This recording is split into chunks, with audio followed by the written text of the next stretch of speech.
Hello, everybody. Today we continue our series of events, online events, devoted to Startup Leaders Club, online panel discussion by inspirational leaders of innovation and drivers of change. And today I have our honorable speakers, Dr. Jack Grinder, founder of medical director of CHHP, Kurt Collins, founder builder at Shebang, Stefano Rizzo, CEO of New Wired, and Jeffrey Leo, CEO of Sampo. And today we co-moderated with Gianpaolo Parigi. He's a venture capitalist and chairman of Single Family Office, and myself, Nadia Nesterova, independent director of the board of the National Alternative Investment Management Association and advisor to a number of leading GPs, including Da Vinci Capital. And we start our today's discussion, as always, with the experience of our serial entrepreneurs on the panel of how COVID-19 impacts their current segments.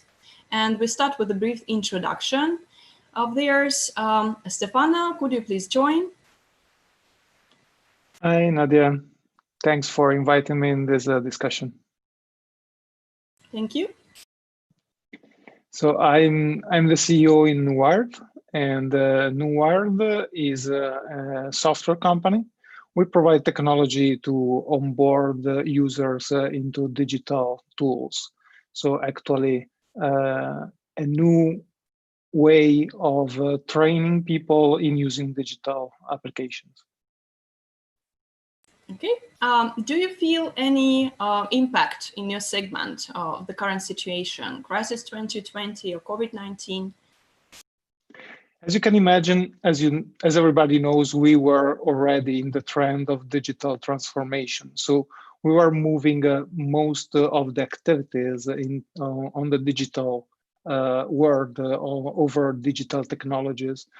The COVID or the crisis and the lock-in transformed immediately a digital trend into a digital emergency. So most of people are locked in their houses and must access to technologies they were not used to. Speaking mostly about the children, about elder people, or those categories that normally don't use a computer or don't use communication tools as we are doing today. Also us that we are pretty used in speaking into conferences and meetings, having this new media is a bit different. So we were moving people into digital tools, but now they must use them suddenly. And so we have a big load in terms of traffic over the internet. And so a lot of challenges in communication technologies, a lot of challenges in software providers, in digital media providers with the traffic and also, of course, load of requests. But we also have a pretty huge demand in supporting all those categories that are not used in such tools. So we are trying to help somehow here, and we need to be fast. So of course the impact is pretty huge. Thank you so much, Stefano. And Jack? Hello, so I'm Jack Kreindler. I'm a physician and technology entrepreneur. I've been working most recently in the intersection between computation and medicine, from drug discovery through to clinical decision support, using what we, I think, nowadays can comfortably call AI, even though it's not, and sophisticated data sets to help doctors and health systems and even patients make better, earlier decisions.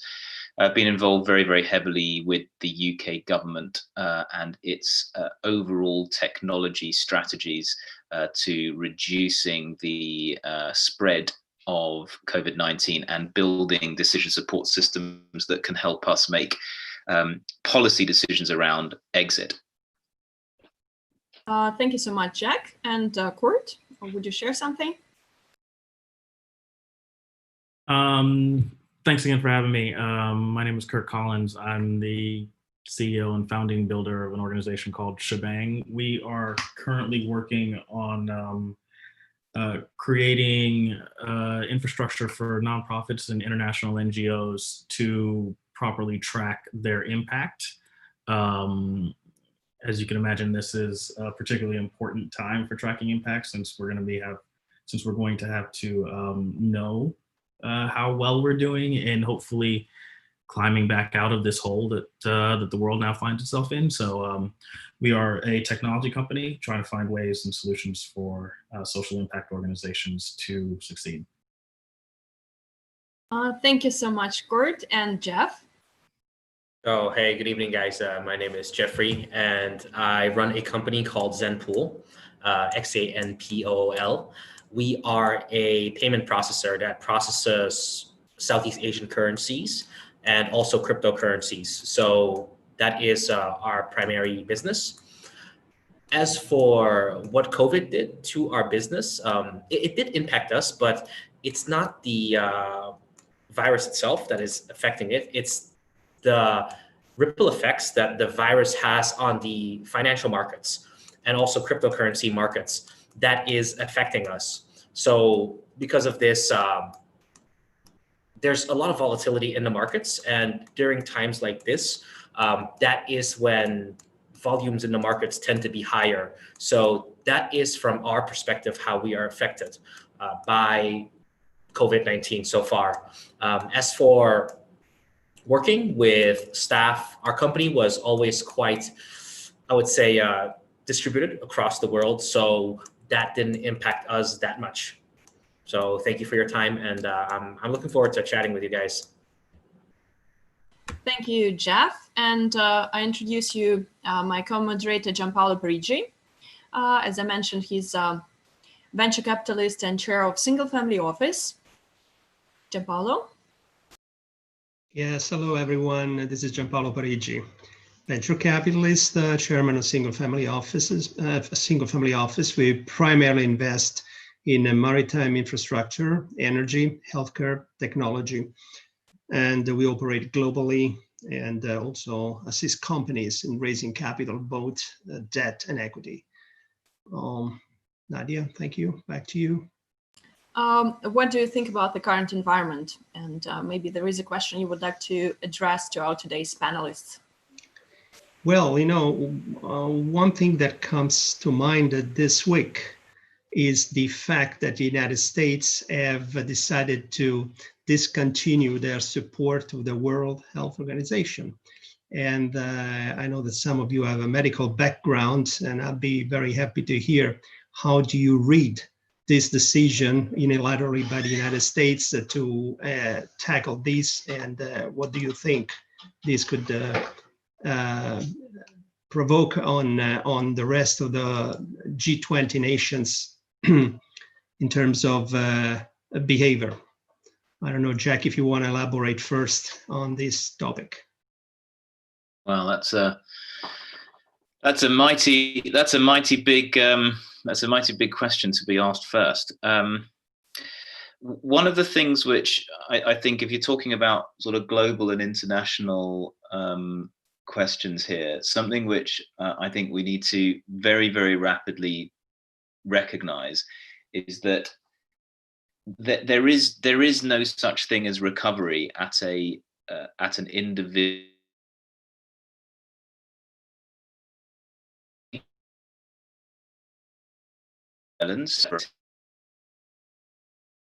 What I am seeing is the very, very national collaboration, mainly from G20, actually, but not exclusively, in fact, how we glue together and interoperate a new form of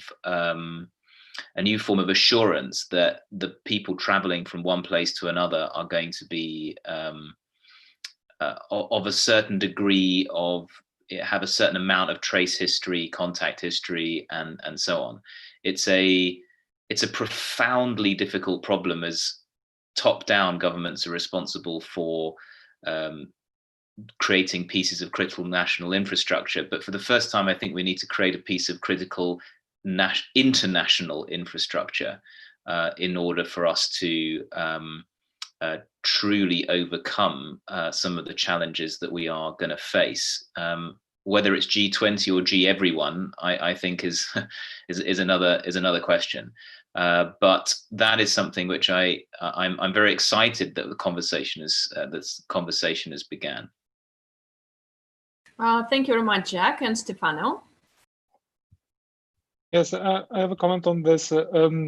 It's pretty, as you said, as Jeff said, it's pretty difficult to comment on such big news in a short time. But that's the signal that something is changing. That the mood of people, of politicians, and organizations has been somehow changed, and we might expect an impact that is of course a social and is globally political, affecting our lives, probably not to the extent of after war, as somebody is saying, but some relationship in general will be reconsidered, and probably the ability to stay somehow, to have a different kind of connections, taking care more on important values,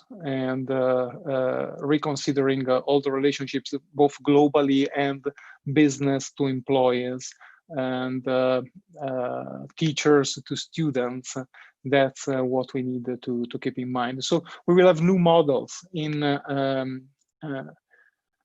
managing these relationships, in learning how to talk each other, how to interrelate with the other entities. Thank you so much, Stefano. And Kurt, you mentioned that you also work closely with NGOs, right?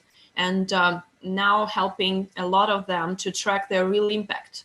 What is the current role of this community interaction and the impact of this community on various segments? Do you have any observations on that? I have a lot of observations, but I'll try to keep it brief.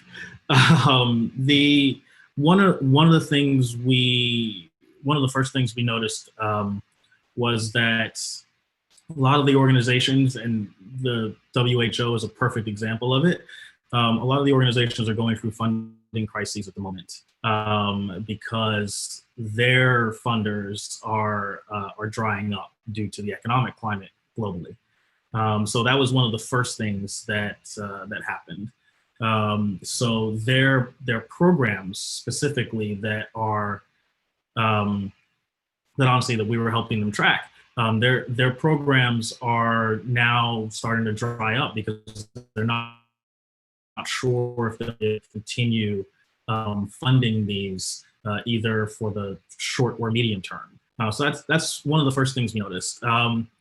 But something else that I think we are starting to see due to that stranglehold on financing is that now I'm starting to have conversations with organizations who are looking for alternative revenue streams. This was something that was this was a very difficult conversation to have 2 years ago. 2 years ago, if you spoke to an NPO or an NGO and said, hey, we may be able to help you figure out alternative revenue streams. You don't necessarily have to go and look for donor money all the time. They said, not really necessary. We don't want to put our energy into that. Our funding is fine at the moment, so why bother? Now that funding is drying up, they are looking at ways to actually become more revenue driven. And by revenue driven, I mean not necessarily focused on revenue from donations, but revenue from services, revenue from product sales, what one would call traditional for-profit revenue. And so I find this part of things really interesting, considering that the paradigm for the past century has pretty much just been donation based. To see how these organizations are going to change to accommodate that, I think it's going to be an interesting time for us. Thank you very much, Kurt. And Jeff, I know that you're in the current fundraising round. Do you have any comments or observations? How do you find it now? Difficult, or is it going all right for you? Could you share on that? So for us, I think in the general tech space, I have few observations. So for companies that already post revenue, I get the feeling, and of course, this is just with the data set of myself and a few of my friends that are also fundraising right now and at similar growth stages. Companies that already tend to have revenue and positive unit economical growth, they tend to not feel the impact that much, in my opinion. It is really the companies that are pre-revenue and have a unproven market that tend to, in my opinion right now, face a lot of extra investor caution. So because they are relatively early on, they don't have a large market. They may even be pre-product or pre-product market fit.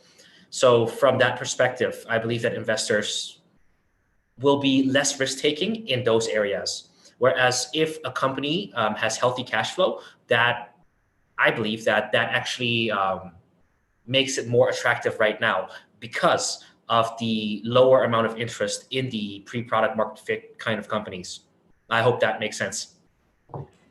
Thank you very much, Jeff. Yeah. Today we have quite a representative panel from different parts of the world. So, and we have people from Europe, Americas, and Asia. And Gianpaolo, you also advise a number of projects on fundraising and see them in different stages. What would you share on the current fundraising environment? Yes, well, to take it from where Jeff left it, there are some important research published by leading global banks just a few days ago. And I don't know if you've seen it or not, but anyway, the consensus is that most companies around the world, even companies that are cash flow rich, except just a few ones, have only a few weeks ahead of them in terms of runway.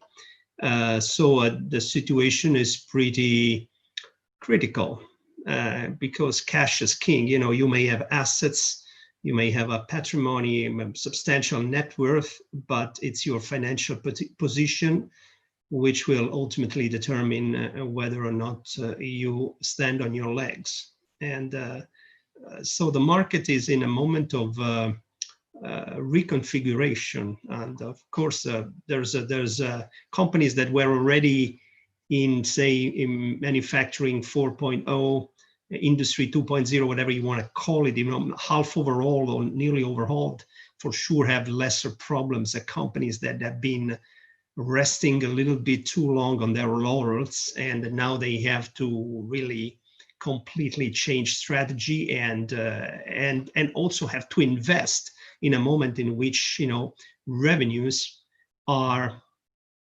scarce, have haphazard, have an hiccup, or, you know, have been postponed. So it's a dramatic moment for a lot of companies in the world. In fact, we are swamped by requests of companies, you know, of all sorts of sizes from all over the world, trying to raise capital all at once. It's just like a doctor receives all his patients for just a single disease all at the same moment. It's never been seen in history.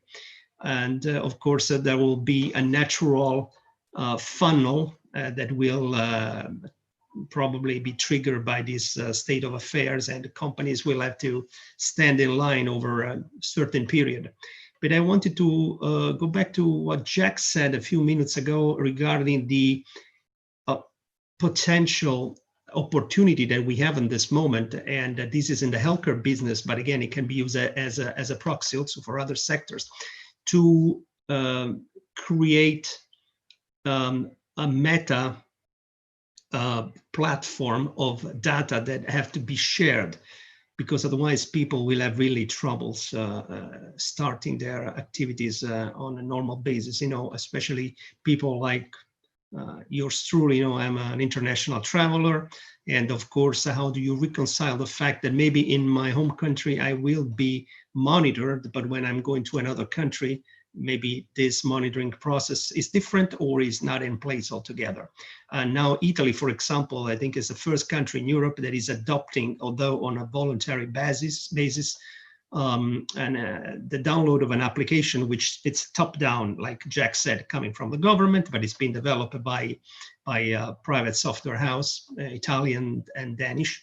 It's called Immuni, and basically, we should all have it on our mobile phones, and this will exchange packets of data every time we meet people at a certain short range, and whenever we prove to be infected later on, the application will be able to reconstruct the people that we bump into, had contact with, and so alert and monitor also those other people. This is a little bit what the South Koreans and some of the other Pacific Rim countries have been doing. The Koreans have been pretty good at that.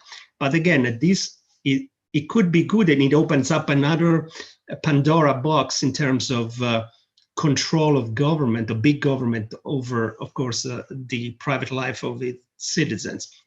But even if that topic for the moment is left aside, we still have to share these data on a global basis. Otherwise, really, they risk to remain meaningless, or maybe just domestic.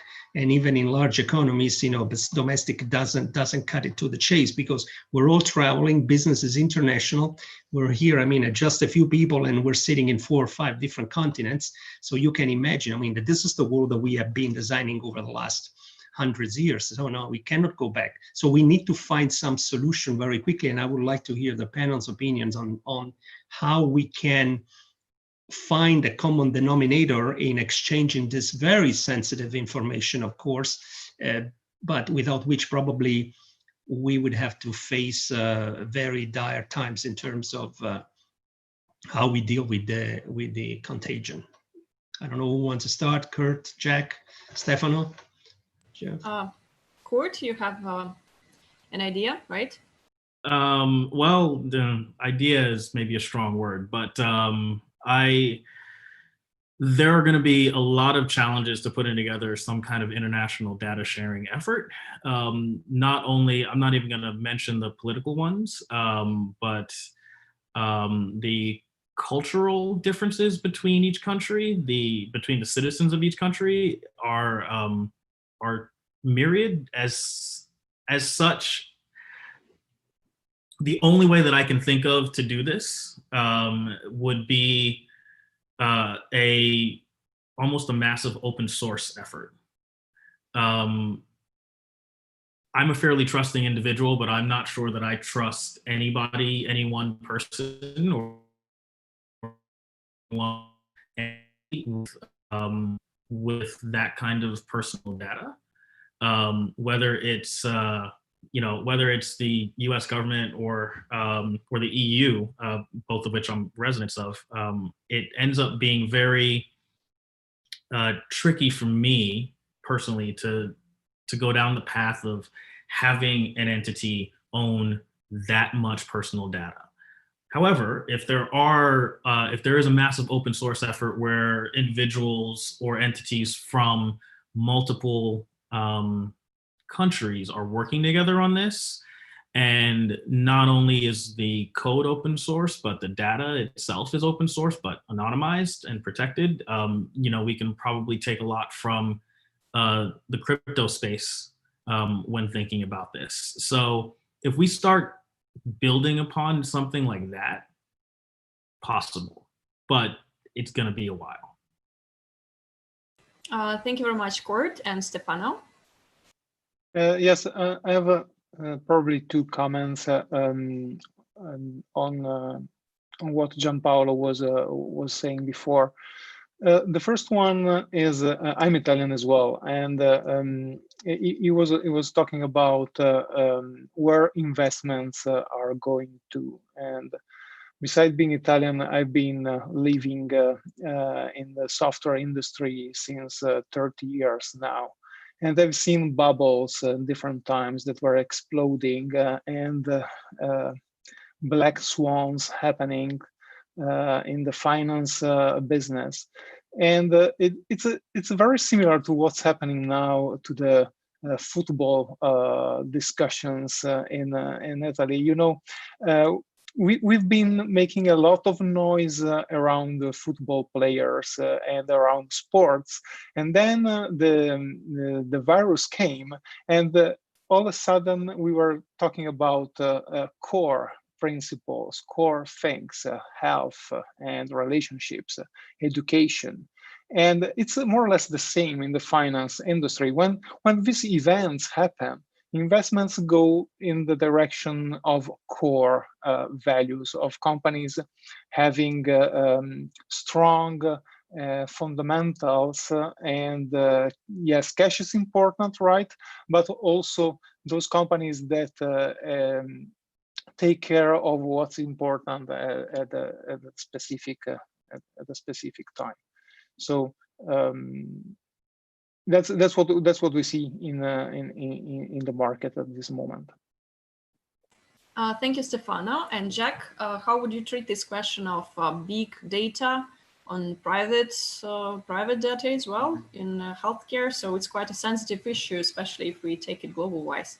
Yeah, I mean, if I suddenly called you up right now, Nadia, and said, Nadia, you don't know who I am. My name's Jack, right? And I know you don't know this, but you can look it up if you want. And I promise it's not a deep fake, but I am a doctor. And I work for a private clinic in London that's a not-for-profit. And I've been seconded to work for the government, having sent in an email saying that I'm a willing pair of hands, even though I'm not an NHS employee. And I've been told to tell you that 2 weeks ago, you came into contact with somebody with COVID-19 who's tested positive. And it was probably at the local Burger King. Okay. How much data, how much privacy have I had to abolish in order to try and save your bacon? A whole lot. Yeah, right? Absolutely. Now, So by the way, that is already. exactly how it happens today. Okay, Yeah, that is exactly what manual tracing is today. It's good-willed people trying to save people's bacon. Okay, now I agree that doing something en masse where every single movement of every single person is known and every contact is known and so forth is clearly a whole different order, or it's not even an order of magnitude, it's a different universe compared to humans trying to help humans, yeah, one-on-one. And so we will face a challenge. I think it's going to be a very interesting one about how we trade off our fear with our wish for privacy. God knows what the answer to that is. Right now, about 60% of adults in the UK said that they would be happy to be traced if it gave them the opportunity to work. They wouldn't want to be traced if it told them whether they could go for a meal or not in a restaurant. So these are all things that we're going to have to figure out.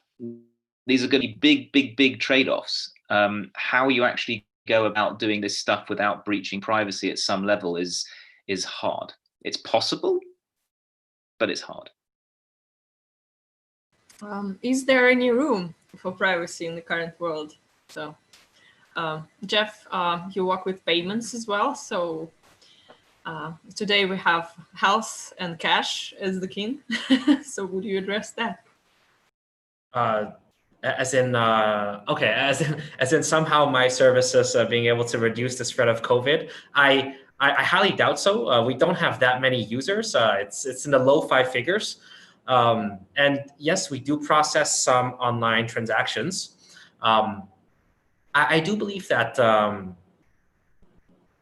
I think, yeah, if you are very mindful of the spreading of the virus, you would not use cash in this period of time. You try to use contactless payments or buy stuff online and minimize your contact with other people. So I guess by default of supporting online payments, that is a more smart and conservative thing to do at this point in time. I do see the general trend in most countries is already that they are moving away from cash. There's a plethora of e-wallets. There's many ways to pay without actually having to make physical contact or pass a physical object to the other party, to the counterparty of that transaction. So yeah, I mean, I'm all for digital payments. I do think cash is important to a healthy and secure economy, but yeah, I mean, in different times, different things have to take priority. So definitely go contactless and go digital. Gianpaolo, do you see any opportunities? I would like to answer your question regarding privacy. I think, and I said that way earlier than the coronavirus hit. I think privacy is it's a relic of the past, and it's just as good as the VHS recorder. I mean, it's just something that we, can talk about in front of a fireplace and talking about that with our grandchildren and tell them that once we had a notion called privacy, and but for all practical purposes, whether we like it or not, whether we adopt certain technologies or not, because, for example, the Immuni technology in Italy, it's on a voluntary basis, but it will not work until 70% of the population has adopted it. Anyway, the privacy doesn't exist. We're traced, we will be traced even unbeknownst to us, not only for healthcare reasons. So I think that simply focusing on, just what privacy used to be doesn't get us anywhere in the contemporary world. We should just progress, move on, and simply leave it behind as one of the things that have accompanied us for centuries. But in the moment, as I think, the moment that you have a smartphone, you have given up your privacy anyway. The moment you get a credit card, you've given up your privacy anyway.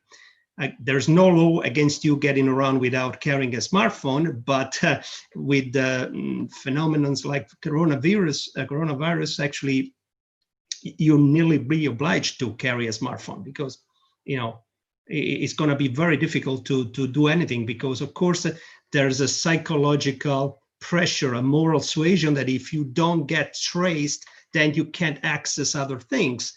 And if this comes, and I'm sure that what Jack said, I would just bring it in very practical terms. As I say, okay, I'm traced in my country, wherever I am, France, Italy, England. Then I have to go to the next country.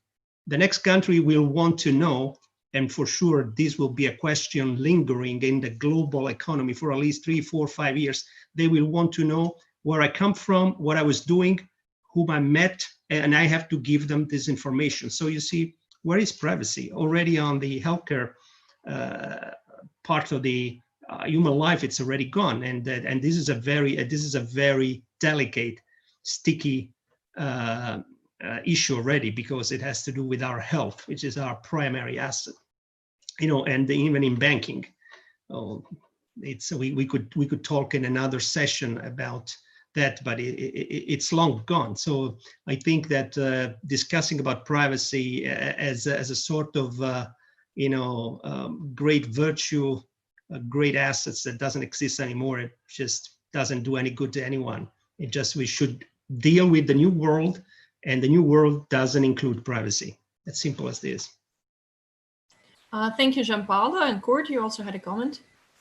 I fear that with any solution that we come up with, especially if it's a solution that moves more towards the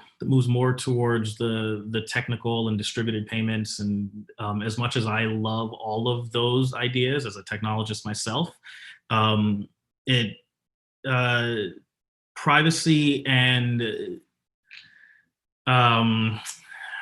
privacy is essentially going to become a paid-for commodity. In the United States, approximately 7 to 10% of the citizens and residents of the United States are unbanked, as in they don't have a bank account, and another, and a total of 20 to 25% are underbanked, meaning that they can't use their bank account for whatever reason. It's too far away from their home or whatever. They're not online in some way, shape, or form, and so things like digital payments end up becoming out of their reach, right? And so what can end up happening here, both in the privacy and on the payment side, is that those who are in the middle and upper classes are going to be fine, and they'll be able to essentially pay for their privacy if they want to, while those who are in the lower classes are not going to be able to afford to interact with the systems that we're talking about putting in place. And those, from a health perspective, those same individuals are the ones that are now having more and more cases of COVID-19. As an example, they have worse health outcomes in general. And so if we end up putting an infrastructure in place that allows individuals to know whether or not they've been exposed, just as an example, like what Dr. Jack was talking about, to know whether or not they've been exposed, and a certain 20% of the population actually isn't capable of interacting with that, with that application, we are going to have a problem where the healthcare system ends up taking care of more and more people who already have poor health outcomes. Thank you, Kurt and Stefano. Yeah, probably just repeating what others were saying. I think that we were already waiving our privacy for the sake of progress, and the virus is just speeding up probably this process. I mean, I think that there is no privacy in the actual world unless you don't live on a mountain and eat mushrooms, probably. And to access many services, we need to trust that our data, our information will not be misused. So that's one point. Other comment that came to my mind right now is the fact that digital inclusion is, of course, an important matter. So we are already waiving privacy, and we are ready to waive some more privacy because of being safe. But I definitely agree that including everybody with the possibility of having digital payments, access to the technology, access also to these nice apps that might come that promise our safety, is a big challenge for today. Thank you. And Gianpaolo, do you have any comment? No, not directly on this anymore. Yesterday, I published an article that tried to measure the carbon footprint of bureaucracy. And it's causing quite a stir, because obviously nobody had thought about measuring the carbon footprint of bureaucracy. But I think that COVID-19 is teaching us to look at the source of our problems. And definitely bureaucracy is one of the big problems that we have between the solution of problems that a very good pool of scientists, researchers, investors, entrepreneurs, donors, foundations can make available to the world, but this bureaucracy stands between them and the saving of life, the protection of the environment, and the solution of some economic problems and the maintenance of jobs that otherwise would be lost. So I think that if we begin to take a look at how we can shape the new world to make, for example, bureaucracy more efficient, because slashing bureaucracy doesn't mean, for me, that's what I was writing, firing millions of bureaucrats. This is not the solution, obviously. The bureaucrats per se don't have that much of a responsibility. I think that we have to instead redesign a modern, functional, cost-effective and efficient bureaucracy, lean and trim, just as a private enterprise, and reorientated this bureaucracy towards the services for the community that it's maintaining it. And I think that this would be a fantastic way of recouping resources that we have available, and they are lost by the trillions of dollars, euro, whatever you want to use as a measure, every given year. It is an incredible amount of money that it's squandered, and it's available for the solution of very practical problems that we have, be they healthcare, employment, business that needs to be supported. We don't have to, look for money as on trees. We have already the money available, and we don't even need to use quantitative easing. Some of this money is available if only we were more capable of handling our assets properly. So I think, this is what I would like to say. I mean, the coronavirus is an eye opener. It helps us doing things in a different way. That gives us some time to think in our homes how to do things leaner and trimmer. And I think this is already it's a good gift. It's a good legacy in this moment of despair and preoccupation. I think it's a very good silver lining. Thank you. And what would be your advice to currently fundraising serial entrepreneurs, or maybe if they're not in fundraising, what would be your advice for them to survive and see new opportunities and grasp them? Hey, there's a certain limitations in the options that entrepreneurs of any size, shape, and form have, because cost cutting is not really a very good option, because what do? You begin to cut corners of on the functioning of your enterprise. So you're gonna lay off people. That doesn't really prepare you for growth. I mean, and there's only a limit beyond which the company is just as good as toast. So on that slope, you shouldn't and you don't want to go if you're a savvy entrepreneur. Obviously, managing as much and as best as you can whatever liquidity you have available that is coming, the rivulets that are still coming in this moment. Well, this could be another option, but again, also it's a limited option. I think going to the market, companies that were prepared to go to the market now may be in a better position because they have done already their homeworks. And so, I mean, they just maybe have to tweak the model, the strategies, the business, but basically they can go to the market now. Companies that were not prepared to go to the market now to raise capital obviously have to prepare very well for the exam, because the market is probably incorporating a discount on a lot of evaluations of many different industry sectors.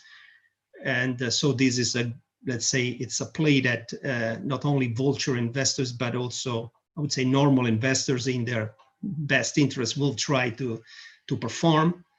So I think companies have to really recheck their internal mechanisms, systems, operating procedures, management. It's a moment of rethinking and reconfiguration. And as I say, it's not for the bad, actually. It's not for the worse, because after this, we will have leaner, trimmer, more efficient companies. Maybe some companies will have to merge because alone they don't make a lot of economic sense in the market. And as in the past, this has been quite difficult to present companies. The idea of merger, sometimes companies were very emotional about it and they didn't take it very well. But I think now maybe a lot of companies should, consider going for consolidation in their segment, geography, sector. Other companies will simply get out of business, and die, because, there's only so much that the economic system can take at any given moment. So I think, the situation is quite in flux, as we say. It's as anything. Companies have to really, entrepreneurs, the founders, and the shareholders, the leading shareholders, have to consider very, very judiciously and attentively what they need to do, because, as I say, there's not a lot of leeway and with the existing resources. And if they go to the market, they have to be very prepared. But of course, the good thing is the market is there, and there's a lot of liquidity and there's a lot of cash. in the moment, the sentiment on the market is that, most investors are pensive and stand by at the windowsill looking outside and seeing what's going on. But obviously, capital that needs to be deployed will have to be deployed. It will not remain liquid, not in this scenario with low interest rates and nearly deflation at the door. So definitely they will have to be deployed to produce higher returns. So this is very good because companies will be in the position to receive a lot of capital, but they have to be, let's say the post-coronavirus companies, they have to be really, really spiffy, state-of-the-art, and acute in the containment of their costs, the controlling of their costs, and also they have to produce decent margins. And if without adoption of technology, this is very difficult. So a lot of companies will finally be with the back to the wall, and they will have to adopt technology.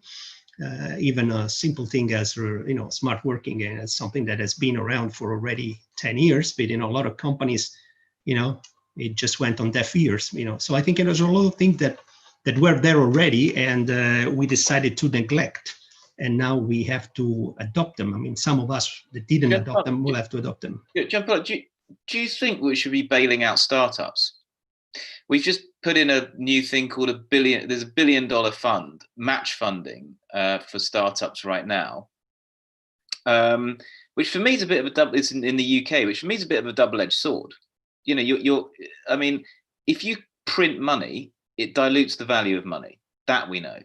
Okay, it's inflation. It's what we know. You can't just print money and expect it to be worth the same. Okay, so if you're really saying that this is an opportunity to get lean and to really rethink this whole kind of concept of a startup being a lean, mean machine of innovation that can withstand things like this and can be smart about working and not necessarily having to have fancy offices and goodness knows what. If we're bailing out companies, we are going to minimize how smart they get. They're going to think, by the summer, we'll be back in action, business as usual. It's not, by the way, it is not going to be business as usual for a very long time. So number one, open to everyone on the call here. Should we be bailing out videos? Should we be bailing out ourselves? Or should we actually be incredibly judicious and use this opportunity to trim up and get lean? Stefano? Okay. I think he will. I can let Stefano answer if you want. I mean, no problem. Stefano, you want to go first? Yeah, I just a comment on probably on the other side compared to you, Gianpaolo, because we are a fairly young company. We are 3 years old, and we are growing up pretty quickly, and we are in a fundraising phase since a pretty long time, actually. Not the first round. We are kind of second, third round in our history. What they've seen changing quite immediately is we still have a lot of possibilities and requests from possible investors in our sector. But while short time ago, most of the investors were looking for kind of buzzwords of the market, like artificial intelligence, big data, all these things. Now they're more focused on the real features and the real value that are provided to the customers. So supporting what you're saying about leanness, about being cautious in investments, I can testify that's happening already in the market. So probably nothing surprising. People that have money to invest look after those companies that can stand after this time frame, that are not just kind of popular places where to put the money, but looking a bit deeper inside the core value and the core possibilities to generate revenues for them. Thank you. And Jeff? Just a response to Jack's very interesting and relatively fun question as to should we start bailing out startups and or people. I think if we approach this from a aspect of assuming that any kind of inflation will it increases the money supply and that will reduce everyone's purchasing power over the long run, I would prefer it, assuming that that is a must, that we have to do that. I would assume that inflation is handed out unilaterally, relatively more evenly across all the subsections of the economy, whether that is very large multinationals versus startups, and also from a consumer and business perspective. So yes, I do think that if we were to hand out funding to just about any other startup that exists, it will create a lot of zombie startups for a while. I would argue though that that scenario, relative to a scenario whereby most of the money is going to is being printed by the central bank, it's being given to a commercial bank that then passes through 30 investment banker hands, and then subsequently only later then does it touch the, I would say the consumer segment of the economy. I still think it's better to give startups money in that scenario, because at least they would spend it on hiring, they would spend it on various technology products, and the money would circulate faster. So that would be more efficient. And I think it would create a better scenario than just giving it to a bank, right? Or a group of banks to distribute that as they see. So from a bureaucratic standpoint, and also from a general quote unquote fairness standpoint. That's just my 2 cents. Thank you, Jeff. And Kurt? So I am completely torn on this. Like I'd say half of me agrees completely with Jeff on this, but the other part of me says that, well, one thing that all of me agrees on is that I'm not sure that we should give the money to banks directly necessarily, but I'm not sure that we should give it to startups either. Startups, we have an existing ecosystem and we have places to go in order to get money. I don't know that. Let me rephrase that. The startups in the EU and in the US and Asia have places to go to get money. Outside of that, though, I think this becomes a question of whether or not, to use your figure, Jack, that $1 billion would be better spent on something like a universal basic income idea. Do we give $1,000 a person per month? Do we give $1,000 or 1,000 euros or whatever to each individual every month, and let them do with it as they will and see what happens? Do we give money to small businesses? And I'm going to make a distinction here between a small business and a startup. The technology startups, like I said, we have an existing ecosystem that we can go to raise financing. Even during this down period, we'll be able to find a way to do that. But small businesses like mom and pop shops who are actually providing services for their communities and their neighborhoods, it's a lot harder for them to raise money. And so to me, but even though it is a lot harder for them to raise money, they actually do provide a significant amount of the employment, especially in the United States. So to me, if we were to truly think about this from the perspective of helping people, then the place that money should go would probably be either to the individuals, the people themselves, or to small businesses who end up hiring those people. Right? That's just my 2 cents. Thank you, Kurt. And we have a final round of questions, and a traditional one. If it could be one word or message, you would give it to go for our community of serial entrepreneurs and investors, what could be that word of focus? Gianpaolo? I'll just use my short time to answer Jack's question. I think, is the news. I mean, in inflation, we've already created over the last 15 years with quantitative easing. We've been printing massive amount of money. The United States first, the European Union second, the Central Bank of China third, Japan third, and Central Bank of China fourth, Bank of England. So, hello, we have already a massive inflation embedded in our system. And that is why in a situation like this, the fragility of our capitalistic system has been completely manifested itself.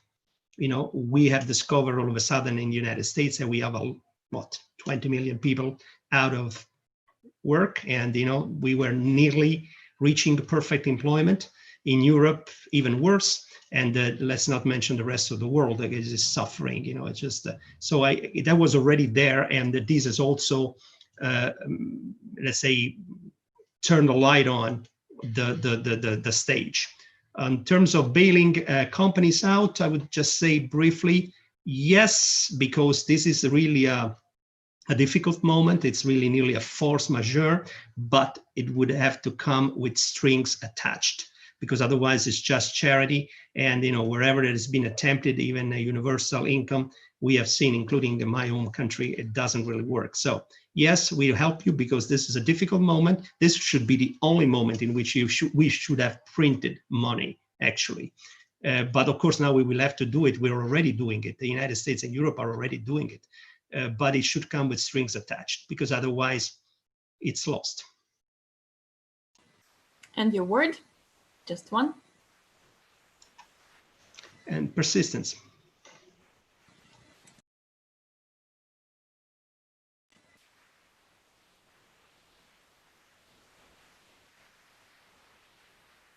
Did you hear me? We have to be persistent. Yes, sure. Stefano? Yes. My is digital inclusion. In the discussion that we were making so far, we were asking where should money go, and we can put money in the pocket of people, but I think that we should give the possibility to use this money. And digital inclusion is a kind of superclass of financial inclusion. So giving the possibility to make payments online to anybody. Digital inclusion means giving the tools to all the different categories of people, from teachers, students, elder people, and in every place in the world. So digital inclusion is mine. And Jack?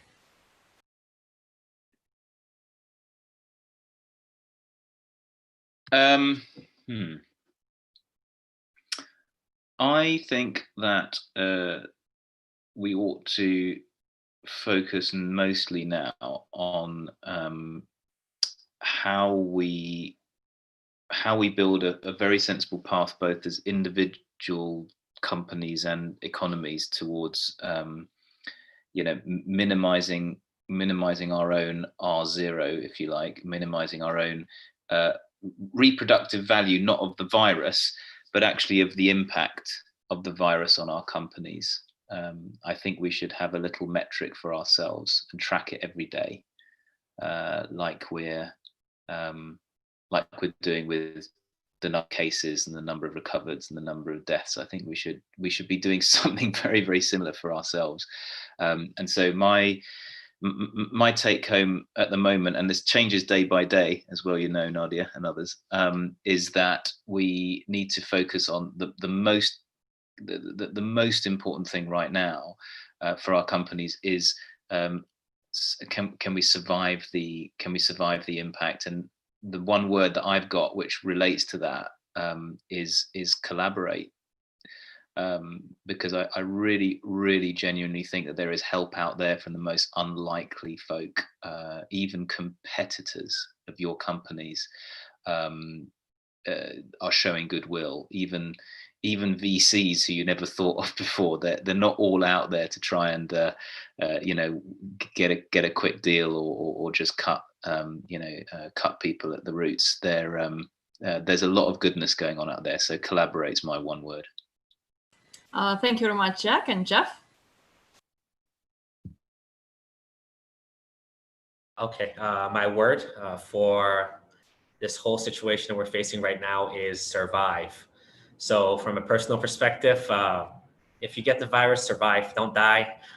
Same thing for your company, survive, don't die. We are in a unique time right now whereby if you survive, if you're smart, whether you do that by lowering your cost, if you can gain market share or grow and be profitable, that's even better. But it's a unique time whereby by simply surviving, you can gain market share just because a lot of new incumbents aren't coming in, and a lot of your competitors who have a higher burn rate than you or who have been less cautious with you in terms of finances and cash flow and cash positioning, they're using it up. So survive and live to thrive another day. Thank you, Jeff. And Court? So kind of in keeping with the theme that I think everybody here has been talking about a little bit, my one word would be people. I think every single one of us got into this to help in some way, shape, or form. We're all building something, hopefully, or working with individuals to help them. I think now more than ever, it's incumbent upon us to focus on what those individuals that we serve truly need, right? And if we do that, I think we will survive. I think not just survive as companies or as individuals, but we'll survive as society. Thank you so much, Court. Thank you, everybody. And thank you for all the input you do for the community of investors and entrepreneurs. And please join us for our sessions tomorrow as well. We will have an online roadshows for a number of leading startups and a series of masterclasses from Investor Leaders Club, who will share more detailed information on what could be useful for your startups and serial entrepreneurs. So please join us, and we'll see you on Thursday now with our Startup Leaders Club again. Thank you, bye-bye, and all the best. Stay healthy. Thank you for your time. Bye-bye. Bye.